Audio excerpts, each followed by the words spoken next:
The 2026 tax brackets are out. So let's take a look what it looks like here. The damage that could be done. Let's see. The standard deduction is rising in wake of the one big beautiful bill. Sweet. The OBBBA. What's going to take down here? So let's see what we got. So if you're a single taxpayer, you're not in the 22% tax bracket until your taxable income is over $50,400. Remember, that's taxable income. We'll get the standard deduction here in a second.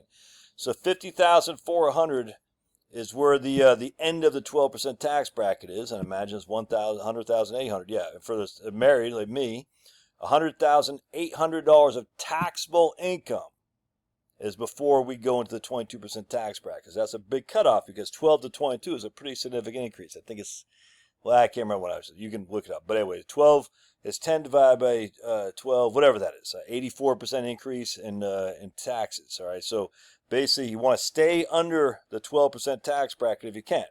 Just because the 12 to 22 is a big jump for sure. That's the biggest jump there is. So 10 to 12, not a huge jump. 12 to 22, a huge jump. 22 to 24, not a huge jump. 24 to 20 to 28, is it? 24 to 32, excuse me. A big jump, but not a huge jump. But this is the big one right there. 12 to 22, that's a big jump we want to stay under. So again, if you're married, it's $108,000. $100,800, excuse me. If you're single, it's $50,400 before you're into the 22%. And just as a side note, remember, being $10 into the 22% doesn't mean you pay 22% on every single dollar. It only means you pay 22% on that $10. So I'm $50,400, and what did I say? $10. Only that $10 is taxed at the 22%. So I lose $2.20 on that $10 that went over, not the rest of it. Does that make sense? So always remember that it's a marginal tax amount. Oh, that light just went on. Kind of creepy. Creepy. My wife just walked behind me. Did you all get a gander of that beautiful, beautiful? Did you see the beautiful, beautiful? It's like an angel floating by there. Beautiful. Anyway, so if you make, oh, Pablo wants to go outside. So if you make $50,400, no taxes. If you get a $10 bonus, that $10 is taxed at 22%. So it costs you $2.20 on that $10 bonus you got. All right, let's keep going. And let's see what else we got. That's taxable income, by the way. All right, so let's see what the standard deduction right here. Standard deductions. All right, the standard deduction for single people is $16,100. All right, the standard, which is up $350 from where it was last year. Not too shabby. But last year being 2025. All right, so the tax law put the standard deduction at $15,750 for individuals, $31,500 for married couples. All right, so now the standard deduction is $16,100 for individuals and $32,200 for married couples. So we take that $32,200, add it to this 108. Where was it?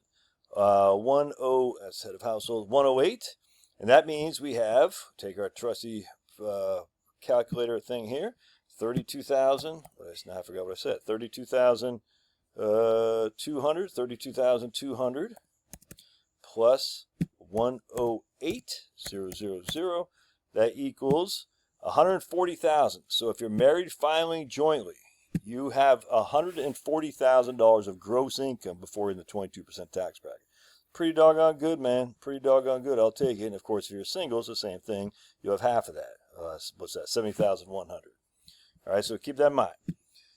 You're in the 12% tax bracket up to $140,000 for married, up to $70,000, give or take a couple $100 for single people. Always keep that in mind. It's a big deal. That's where you need to look at. All right, let's keep going. And if you're over 65, you get an extra $3,300 if you're married, or an extra $1,650 if you're single. So again, just, hey, Trump, dude, Trump's crushing for the middle class, 100%.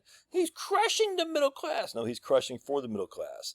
The SALT deduction is now up to $40,000, so a quadrupling of the SALT deduction from $10,000 to $40,000. So that's good. I mean, SALT deduction is a big deal because itemizing might be the better way to go to cut taxes for some, especially for those who pay a lot of state income taxes and local property taxes. Yeah, I agree. I agree with that.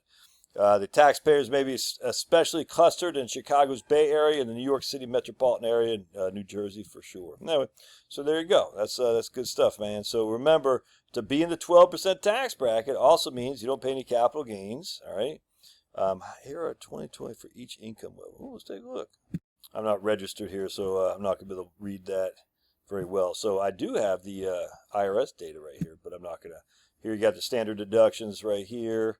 They'll have the capital gains. I don't feel like looking at it right now. But anyway, there you go. So remember, if you're in the 12% tax bracket, i.e. your gross income is less than 140, you pay no capital gain tax at all because you're in the 12% tax bracket.